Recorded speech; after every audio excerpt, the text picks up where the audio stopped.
नमस्कार, आप देख रहे हैं educationbeats.com और मैं हूं आपके साथ अनन्या मिश्रा।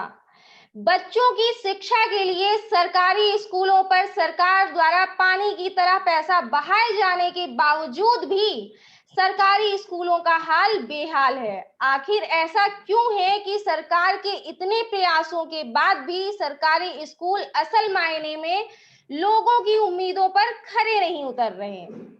कमी शिक्षकों में है या बच्चों में या फिर सरकार की नीतियों में? ऐसे ही तमाम सवालों के जवाब देने के लिए आज हमारे साथ मौजूद हैं लखनऊ के गोसाईगंज में स्थित उच्च प्राथमिक विद्यालय महमूदपुर की इंचार्ज नीता यादव जी। नीता जी, आपका बहुत बहुत स्वागत है एजुकेशन बीट्स के मंच पर। जी धन्यवाद। तो नीता जी, सबसे पहले मैं आपसे ये जानना चाहूंगी कि आपने अपने स्कूल में क्या कुछ बेहतर करने की कोशिश की है। सबसे पहले मैं बताना चाहूंगी कि हमने अपने स्कूल में बहुत कुछ बेहतर किया है। दरअसल जब हमने इंचार्जशिप संभाली तो उसी समय हमने सबसे पहले, चूंकि हमारे पास उस समय छात्र संख्या 204 थी, जो आज बढ़कर 380। तो अगर हमारा एजुकेशन, हमने जो शिक्षा दी है बच्चों को वो, और हम चूंकि यहाँ पर पूरे पर्सनालिटी डेवलपमेंट पे ध्यान ध्यान देते हैं बच्चों के लिए, तो इसके लिए सबसे पहले जब इंचार्ज बनने के बाद मैंने माइक पूरा साउंड सिस्टम खरीदा, जिससे कि हम प्रार्थना में बच्चों से बात कर सकें और बच्चों को हर बच्चे को हमारी बात सुनाई दे। और बच्चे जो है हमारे यहाँ उसी समय से माइक पे बोलते थे, बात करते थे। पूरे मतलब मेरे विद्यालय में जो हर बच्चा अब माइक पर अपनी बात रख सकता है। हर बच्चे को, ये नहीं कि कुछ कुछ ही खास बच्चों को मौका मिलता है, हर बच्चा माइक पे किसी प्रकार का जो है वो कोई एक्टिविटी है या कुछ जीके के क्वेश्चंस हैं या कोई कहानी सुनाना है या कोई कविता करना है, हम हर बच्चे को उसके हिसाब से प्रार्थना में मौका देते हैं, करते हैं। तो सबसे पहले तो मैंने ये किया। फिर हमारे विद्यालय में 2 कमरे जो थे जिसमें बहुत पुराना सामान, पूरा मतलब कूड़ा ही घर की तरह से भरा हुआ समझ लीजिए, जिसको मैंने बीच में जब हमारा स्कूल बंद हो गया उसको गर्मी की छुट्टियों में मैंने खाली करा के 14-15 में मैंने 2014-15 में मैंने लैब का निर्माण किया। अपने खर्च से मैंने उस लैब का निर्माण किया। इसके साथ ही चूंकि मैंने मैंने अपने विद्यालय में जो परंपरा शुरू करी, हमारे यहाँ एक बच्चा था जो कि बहुत दूर से आता था, 4 किलोमीटर से पैदल के आता था। तो वो पहले मुझे लगा कि शायद जब वो देर से आता था तो मैं देखती थी कि उसके पैरों में मिट्टी लगी है या भीगा हुआ है, मुझे लगता था ये कहीं खेल खेल के आता है। तो जब मैंने कहा तुम इतना देर कैसे होती है, उसने मुझे बताया कि नहीं, देर तो मैडम जो है, क्योंकि मेरा घर बहुत दूर है। मुझे लगा कि हाँ आस पास ही सब बच्चे आते हैं, ये घर दूर है इसका। तो मैंने कहा चलो ठीक है, मैं देखती हूँ तुम्हारे घर। मैंने उसने स्कूटी पे बैठाया उसको, मैं लेकर गई तो मैंने देखा वाकई घर उसका बहुत दूर था और रास्ते में जो नाली जैसा पड़ रहा था, जहाँ से उसके पैरों में मिट्टी लगती होगी, जिसमें पानी बह रहा था और खेत में उसका घर बना हुआ था। तो मैंने उसको देख के मुझे बहुत ही अंदर से ये फील हुआ कि 4 किलोमीटर लड़का पैदल चल के आ रहा है। तो उसी साल मैंने सोचा कि मेरे विद्यालय का जो भी सर्वश्रेष्ठ छात्र होगा उसको मैं साइकिल दूंगी। तो उसी जो गुरु प्रसाद रावत था, उस बच्चे से ही मैंने साइकिल देने की अपने विद्यालय में परंपरा शुरू की। उस बच्चे ने मेरे स्कूल में टॉप किया, फिर मैंने उसको साइकिल दी। तब से हर वर्ष मैं किसी न किसी बच्चे को साइकिल देती हूँ जो हमारे यहाँ पढ़ने में है। इससे बच्चों में कंपटीशन की भावना भी आई और उन्हें बड़ा क्रेज रहता है कि इस वर्ष हम किसको साइकिल देंगे या किसको साइकिल मिल रही है। तो इस तरह से इसके साथ ही मैंने बहुत सारे आपको बताते हुए मुझे बहुत खुशी हो रही है कि जो हमारा विद्यालय है, पूर्व माध्यमिक विद्यालय महमूदपुर, यहाँ की बच्चियां, यहाँ वर्तमान समय में 177 लड़के हैं जिन पर लड़कियां 203 हैं। जबकि देखा जाए तो ये मेरा विद्यालय गोसाई मेन रोड से काफी अंदर की ओर है, काफी इंटीरियर में है, अंदर अंदर की तरफ है।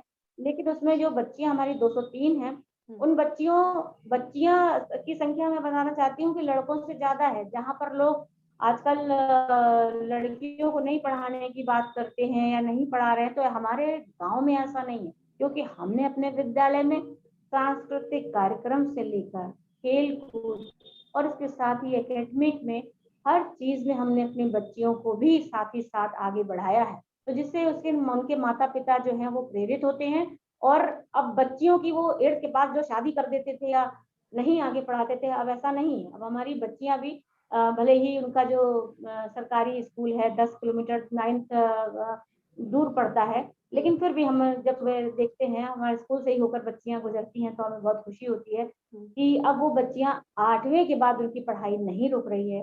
और जो सरकार की इतनी जो योजनाएं चल रही हैं, बहुत सारी चीजें हमने उनको कर रहे हैं, अपने विद्यालय में भी लागू कर रहे हैं। जैसे मेरे विद्यालय का कैंपस छोटा है, लेकिन जैसे कि सरकार चाहती है कि हम प्राकृतिक संसाधन, प्राकृतिक रूप से भी बच्चों को जोड़ें, तो जिनके बड़ी फील्ड है तो उनको कर, लेकिन इसके लिए हम निराश नहीं हुए। हमने अपने छोटे ही फील्ड को एक कोने को हमने औषधि वाटिका बनाया।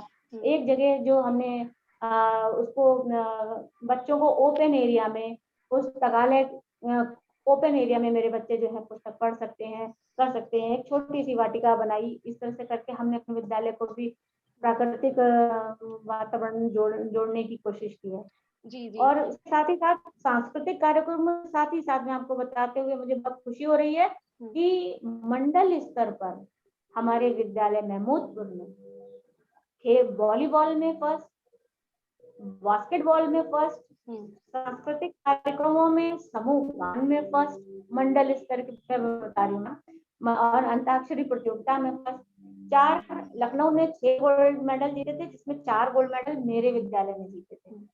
अच्छा, तो नीता जी आप इतना अच्छा कर रही हैं, इतना बेहतर कर रही हैं, दूसरों के लिए एक प्रेरणा बन रही हैं, तो आप ये जो कार्य कर रही हैं, इन सबको करने की आपको प्रेरणा किससे मिली? आपने किससे प्रेरित होकर जो है ये काम शुरू किए कि नहीं मुझे अपने स्कूल में बहुत बेहतर करना है, मुझे अपने स्कूल के बच्चों को बहुत आगे तक ले जाना है?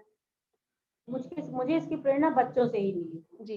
जैसे कि मैंने आपसे बताया कि साइकिल देने की प्रेरणा मुझे बच्चों से मिली कि वो तो ये इतना बच्चा साइकिल दूर जो आप देती हो हर वर्ष सर्वश्रेष्ठ स्टूडेंट को, तो उसे अपने पास से आप देती हैं ये साइकिल?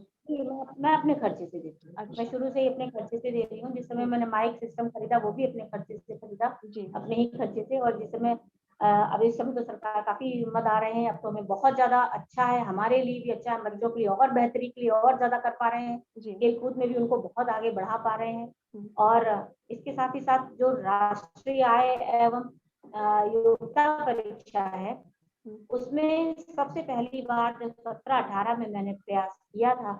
वो एक स्कॉलरशिप एग्जाम है, राष्ट्रीय स्तर पर होता है, जिसमें कि 1000 रुपए स्कॉलरशिप प्रति वर्ष मिलती है, जो बच्चों को 4 साल तक मिलती है। तो उसमें पहले वर्ष में जब हमने प्रयास किया तो मेरा एक बच्चा सेलेक्ट हुआ था, विवेक। उसके बाद नेक्स्ट ईयर हमने मेहनत करी, बच्चों को पढ़ाया, उसकी स्टडी, उसकी चीजों को समझा, और अगले ही वर्ष हमारे 9 बच्चे सेलेक्ट हुए, और इस वर्ष हमारे 12 बच्चे सेलेक्ट हैं। तो ये बच्चे जो हैं आगे चलकर स्कॉलरशिप पा रहे हैं। 1000 रुपए उनको प्रति माह, यानी कि 12,000 रुपए एक साल में मिल रही है, जो उनको इंटर तक मिलेगी। मुझे लगता है कि अगर आर्थिक रूप से उनको कोई सहायता मिलती है तो वो आगे पढ़ने के लिए उनके परिवार वाले भी मदद करते हैं। बिल्कुल बिल्कुल बिल्कुल। तो नीता जी आप इतना बेहतर काम कर रही हैं अपने स्कूल में, सरकार के द्वारा इतनी सारी चीजें स्कूलों में मुहैया करवाई जाती हैं, चाहे वो मिड डे मील हो या जो है किताबें मिलना हो या फिर फ्री में शिक्षा ही मिलना क्यों ना हो, और आज तो टीचर्स भी अपनी तरफ से इतने सारे प्रयास कर रहे हैं और बेहतर से बेहतर करने की, फिर भी लोगों के मन में एक जो मानसिकता बनी हुई है सरकारी स्कूलों को लेकर, वो दूर नहीं होती दिख रही है। क्योंकि लोगों से अगर उनकी पसंद पूछी जाए तो आज भी कहीं ना कहीं लोगों की पहली पसंद प्राइवेट स्कूल होती है, जहां पर इतने सारे खर्चों के साथ इतनी भारी भरकम फीस पड़ती है, फिर भी लोग अपने बच्चों को प्राइवेट स्कूलों में पढ़ाना पसंद करते हैं। ऐसा क्यों है?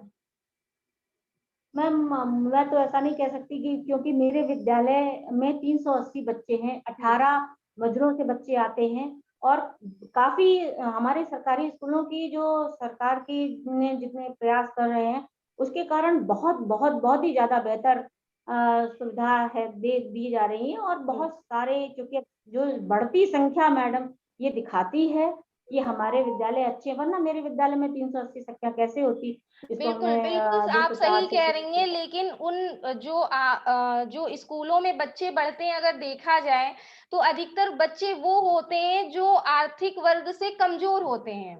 जैसा कि आपने अभी जी, एक एग्ज़ाम्पल भी दिया कि एक बच्चा 3-4 किलोमीटर दूर से आता था, वो सरकारी स्कूल में पढ़ने आता था, वो साइकिल नहीं ले सकते थे, उनके माता-पिता आर्थिक रूप से कमज़ोर थे, या जो और भी बच्चे सरकारी स्कूलों में अधिकतर जो आते हैं, उनके माता-पिता जी। आर्थिक रूप से कमज़ोर होते हैं। जो समृद्ध परिवार के बच्चे होते हैं, वो प्राइवेट स्कूलों में पढ़ने जाते हैं। वो अपने बच्चों को सरकारी स्कूलों में क्यों नहीं पढ़ाना चाहते? आपको क्या लगता है? हम धीरे-धीरे देखिए चीज़ें एकदम से तो नहीं बदल सकती। हुँ, इस समय धीरे-धीरे चीज़ें बदल रही हैं, लोगों के विचार भी धीरे-धीरे चेंज हो रहे हैं। जी। हमारे गाँव में बहुत सारे जो अच्छे इंग्लिश मीडियम में प्राइवेट स्कूलों में, जैसे सरकार ने जो प्राइ इंग्लिश मीडियम, पहले चूँकि हमारे विद्यालय हिंदी मीडियम थे, तो लोग जी। सोचते थे कि इंग्लिश मीडियम में ज़्यादा अच्छा है, तो हमारे हुँ, जो इंग्लिश मीडियम खोलने के कारण अब ऐसा नहीं, इतना बड़ा एक बहुत बड़ा अंतर नहीं रह गया है। हमारे हुँ, यहाँ तो जो जितने बच्चे थे मतलब जो आते हैं, बहुत सारे प्राइवेट स्कूलों के बच्चे अब हमारे विद्यालय में आने लगे हैं हुँ, और धीरे-धीरे व्यवस्था अच्छी ही हो रही है मैम, तो मैं ऐसा नहीं कह सकती हुँ। कि बच्चे जो हैं सरकारी स्कूलों में नहीं आ रहे हैं, अच्छे समृद्ध लोगों के, वो भी आ रहे हैं बच्चे। हुँ। अच्छा, तो नीता जी, जैसा कि आप बोल रही हैं कि सरकारी स्कूलों में बच्चे आ रहे हैं, धीरे-धीरे चीज़ें बदलेंगी। तो क्या जो बदल टीचर्स रही हैं जी, जो टीचर्स हैं सरकारी स्कूलों के या जो और भी अधिकारी हैं, क्या उनको एक प्रेरणा नहीं बनानी चाहिए कि अपने भी बच्चों को वो सरकारी स्कूलों में पढ़ाएँ? कि जब वो खुद प्रेरणा बनेंगे, दूसरों के लिए मिसाल देंगे, तो और भी लोग हैं, वो भी जो है सरकारी स्कूलों की तरफ जो है अपना विश्वास दिखाएँगे, अपनी बच्चों को लाएँगे पढ़ाने के लिए। ये भी तो एक अच्छी पहल हो सकती है। और इससे शिक्षा जी, व्यवस्था करते में भी ही हैं काफ़ी अब। हद तक सुधार आएगा, जो जहाँ पे जिन स्कूलों में शिक्षा अच्छे तरीके से नहीं दी जा रही है, वहाँ पर भी शिक्षा अच्छी हो जाएगी। जी मैम, किया तो जा ही रहा है और सरकारी, अब जैसे कि इंजीनियरिंग कॉलेज सरकारी ही पसंद है, मेडिकल कॉलेज में सभी सरकारी में ही करना चाहते हैं, एडमिशन नहीं, लेना तो चाहते हैं। वो सरकारी जी, बिल्कुल, अगर कॉलेजों की बात आए, हायर एजुकेशन की बात आए, तो सरकारी कॉलेज ही पेरेंट्स ढूँढते हैं।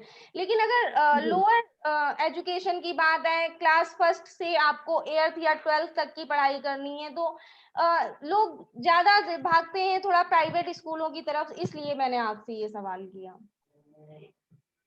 जी, जी हाँ, भागते तो हैं, लेकिन अब ये एक किसी भी व्यवस्था को बदलने में थोड़ा समय तो मैम लगेगा ही। जैसे अब सरकार ने आंगनबाड़ी केंद्रों को भी बहुत सुंदर और उससे कर रही है, प्ले ग्रुप की तरह बिल्कुल। बना रही है, कर रहे हैं। हुँ, तो धीरे-धीरे बच्चे जो हैं, गाँव के बच्चे या जैसे हमारे विद्यालय जुड़े हुए हैं, तो वहीं कर रहे हैं और मैं जो शहरों में देख रही हूँ, जहाँ सरकारी स्कूल है, तो हुँ। वहाँ भी धीरे-धीरे आ रहे हैं, बढ़ेंगे इसी तरह। बिल्कुल, बिल्कुल, बिल्कुल। क्योंकि काफ़ी पहले से देखिए मैम, तो बहुत परिवर्तन आ चुका है, हुँ, बहुत ज़्यादा, और लोग खूब तारीफ़ करते हैं सरकारी स्कूलों का। जो वातावरण है वो भी सुंदर हो चुका है, बच्चों के पास सीट, बेंच, पंखे और हर तरह के यहाँ इतने ट्रेन्ड, क्वालिफ़ाइड टीचर्स हैं, इतने प्रकार की इतनी अच्छी जो ट्रेनिंग्स दी जा रही हैं, तो बिल्कुल, निश्चित तौर पर चीज़ें बदलेंगी, बहुत। बिल्कुल, आप खुद ही थोड़े समय में और बदल चुकी हैं। बिल्कुल, बिल्कुल। मैं तो ये कहना चाहूँगी कि मैं तो बहुत बड़ा अंतर देख रही हूँ कि हमारे सरकारी विद्यालयों का जो कायाकल्प योजना है, एकदम कायाकल्प ही हो गया है। हुँ, और हर टीचर मैं तो सभी टीचर्स को देख रही हूँ कि वो बिल्कुल जी-जान से जुटे हुए हैं। जो प्रेरणा लक्ष्य को जो हमारी सरकार का महत्वाकांक्षी योजना है, प्रेरणा लक्ष्य प्रेरक निर्देश प्रेरणा लक्ष्य को प्राप्त करना, हुँ, बुनियादी फाउंडेशन लर्निंग, बुनियादी शिक्षा को बच्चों को देना, तो हुँ। उसी में सारा टीचर जब जिस दिन वो धीरे-धीरे हासिल कर लेंगे, निश्चित तौर पर प्राइवेट और सरकारी स्कूलों में कोई अंतर नहीं रह जाएगा। और जो जैसे जो भाग रहे हैं, जब उन्हें यहीं मिलेगा, तो निश्चित तौर से हमारे विद्यालयों की तरफ और भी ज़्यादा तेज़ी से आएँगे। जी, जी, जी, बिल्कुल। अच्छा, तो नीता जी, आपने इतनी सारी चीज़ें बताई अपने स्कूल के बारे में, अपने बच्चों के बारे में, उनके टैलेंट के बारे में। आपके स्कूल के बच्चे पर्यावरण के बारे में कितना जागरूक हैं? आपने उनको पर्यावरण के बारे में कितना क्या सिखाया है? जी, पर्यावरण के बारे में मैंने आपसे बताया कि हमने अपने विद्यालय में एक छोटी-सी औषधि वाटिका बनाई है। जी, औषधि का वाटिका बनाई है जिसमें कि और मेरे बच्चों ने खुद से ही औषधि वाटिका बनाई जिसमें हमने बहुत सारे मेडिसिनल प्लांट लगाए हैं। हम बच्चों को दिखाते हैं कि ये पेड़ है, इससे क्या होता है, इससे क्या फ़ायदे हैं, जैसे कि सतावर है, मूसली है, अजवाइन है, काली मिर्च है और अश्वगंधा है, सर्पगंधा है, ब्राह्मी है, सतावर है, चिरैता है। ये मेरे विद्यालय में लगे हुए हैं। बस छोटा-सा ही जगह है, लेकिन मैंने इस तरह की औषधि वाटिका अपने यहाँ बना रखी है। बच्चे उनकी देखभाल करते हैं और उनको उनसे जुड़कर इसके साथ ही साथ मेरे बच्चों ने गौरैया को बचाने के लिए खुद से उनके जो है वो बनाए हैं, मतलब जो घर बनाए हैं, बच्चों ने वो करते हैं। बच्चे जो है हमारे यहाँ करके सीखते हैं। जी। अच्छा, तो नीता जी, आप भी एक स्टूडेंट रह चुकी हैं अपने टाइम में, जब आप स्टूडेंट रही होंगी, स्कूल में पढ़ने जाती होंगी। आज आपके पास इतने सारे स्टूडेंट्स आ रहे हैं, आप उनको पढ़ा रही हो, तो आप क्या डिफरेंस देखती हो अपने टाइम में और आज के टाइम में? क्या फ़र्क है स्टूडेंट्स में? जब आप एक मैम स्टूडेंट बहुत थी, जब जी। एक आप स्टूडेंट को पढ़ा रही हैं, तो क्या फ़र्क देखने को मिलता है? मैम बहुत बड़ा अंतर है। हमारे भी टीचर बहुत अच्छा पढ़ाते थे, मैं उन सभी गुरुजनों का सम्मान करती हूँ। लेकिन उस समय ये होता था मैम कि बच्चे जो हैं हम लोग कभी अपने टीचर से बात नहीं कह पाते। जी, अब इस समय का मतलब हम लोग इतना डरते थे, हम लोगों के अंदर टीचर को लेकर एक डर बहुत ज़्यादा बैठा हुआ था कि बिल्कुल। कभी जो आज फ्रेंडली माहौल है, हुँ, जैसे मेरे विद्यालय का है, तो हुँ, बच्चे को अगर किसी बच्ची को घर की प्रॉब्लम है, हुँ, विद्यालय संबंधी प्रॉब्लम है हुँ, या कोई स्वास्थ्य संबंधी दिक्कत है, तो हमारे बच्चे जो हैं वो आप तुरंत बता सकते हैं, बात कर सकते हैं, समस्या कह सकते हैं। हुँ, हम लोग बच्चों के साथ बहुत फ्रेंडली हुँ, और पहले मुझे ये लगता है कि हम कभी भी एक बस पढ़ाना और कर लेना, मतलब उसको याद करना या यही जानते थे, हमें नहीं पता था कि बिल्कुल। मतलब जो जैसा हम लोग अपने बच्चों को दे रहे हैं, हुँ, यहाँ पर देते हैं, हुँ, तो वो फ्रेंडली हैं। अगर फ्रेंडली हो तो बहुत सारी इन बच्चों की, चूँकि हमारे बच्चे हम लोग गाँव से जुड़े हुए हैं, उनकी बहुत सारी ऐसी बच्चियाँ हैं, उनकी शारीरिक ऐसी दिक्कतें होती हैं या समाज में कोई उनको दिक्कत होती है, जो बच्चियाँ नहीं कह पाती हैं। हुँ। तो ये सारी चीज़ें आज हैं कि हम अपने बच्चों से बात कर सकते हैं, उन्हें बता सकते हैं। हमने उन्हें एक भय मुक्त बिल्कुल फ्रेंडली मित्रता वातावरण दे रखा है, जिसके कारण ही मैं कह सकती हूँ कि मेरे विद्यालय में बालिकाओं की संख्या काफ़ी ज़्यादा है। बहुत अच्छी बात है। अच्छा, तो नीता जी, जैसा कि कोरोना काल में, जैसा अभी भी चल रहा है, कोरोना भी पूरी तरीके से गया नहीं है, भले ही वैक्सीन आ गई है। जी। तो कोरोना काल जब चल रहा था, लॉकडाउन था, जब बच्चों की ऑनलाइन क्लासेस होती थी, तो कितने क्या कुछ बच्चे ऑनलाइन क्लासेस कर पाते थे या कितने नहीं कर पाते थे? जो नहीं कर पाते थे, उनको आपने किस तरीके से जो है उनकी शिक्षा को कंटिन्यू रखा? और ये ऑनलाइन जी। जो एजुकेशन है, ऑनलाइन क्लासेस हैं, ये बच्चों के लिए कितनी हेल्पफुल है या कितनी हार्मफुल है? इसके बारे में ज़रा कुछ बताइए। मैम जो ऑनलाइन क्लासेस है, आज जितना भी है आगे एडवांसमेंट ही हो रहा है। जी। हाई टेक्नोलॉजी भी पे डिपेंडेंसी हो रही है, सारी चीज़ें बढ़ रही हैं। हुँ, तो हमारे ही बच्चे क्यों पिछड़े रहें? तो हुँ, जो मोबाइल से मुझे एक फ़ायदा ये दिखा कि पहले मेरे बच्चे जो विद्यालय के बच्चे थे, इसको कभी ऑपरेट करना या टाइप करना ये नहीं जानते थे हुँ, कि ये कैसे होगा या कैसे इसमें पढ़ पाएँगे या कैसे लिख पाएँगे या कैसे करेंगे।